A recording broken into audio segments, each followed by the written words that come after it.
కొన్నేళ్ల పాటు ఏబిఎన్ ఆంధ్రజ్యోతికే పరిమితమైన నేను బయటకొచ్చేసి వేరొక ఆర్గనైజేషన్లో జాయిన్ అయ్యాను.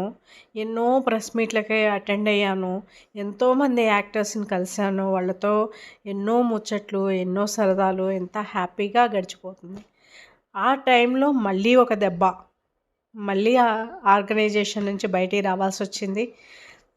ఇంకా లాభం లేదు అని చెప్పేసి నాకు నేనుగా సొంతంగా ఎదగాలి అని డిసైడ్ అయ్యాను. అప్పటి నుంచి prejasmedia.com అని ఒక వెబ్సైట్ని స్టార్ట్ చేసుకొని, అప్పటి నుంచి అంటే ఏముందిలే, ఇటీవల కాలంలోనే ఒక వెబ్సైట్ని 1 నెల క్రితమే స్టార్ట్ చేశాను.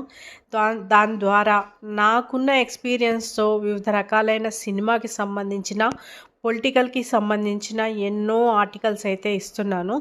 మొత్తానికి నా సొంతంగా ఎదగాలనే కోరికైతే రోజు కాస్త నీరైతే పోస్తున్నాను. ఇప్పుడిప్పుడే ఒక్కొక్క మెట్టు ఎదుగుతున్నాను.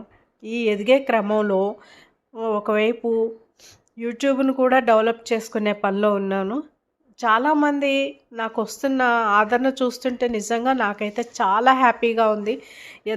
ఎంతోమందికి నా వీడియోస్ రీచ్ అవుతున్నాయి. ఎంతోమంది నా వీడియోస్ని ఆదరిస్తున్నారు. కానీ సబ్స్క్రైబ్ అయితే చేయడం లేదు. చూస్తున్నారు కానీ సబ్స్క్రైబ్ అయితే చేయడం లేదు. కొందరైతే చేస్తున్నారు.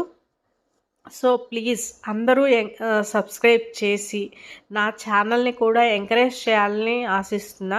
అలాగే నా వెబ్సైట్లో prejasmedia.com వెబ్సైట్లో వార్తలు నాకు సంబంధించి నేను స్పెషల్గా ఇచ్చే ఆర్టికల్స్ మాత్రమే ఉంటాయి. నేను దాదాపుగా ఎవరిని ఫాలో అవ్వను. ఓన్గా మాత్రమే ఆర్టికల్స్ ఇస్తూ ఉంటాను. పొలిటికల్ కానీ నాకు ఉన్న నాలెడ్జ్తో, అంటే నేను కొన్ని ఇయర్స్ పాటు పొలిటికల్ చూశాను, పొలిటికల్ బీట్ చూశాను, అండ్ ఆల్సో సినిమా చూశాను, నేషనల్ చూశాను.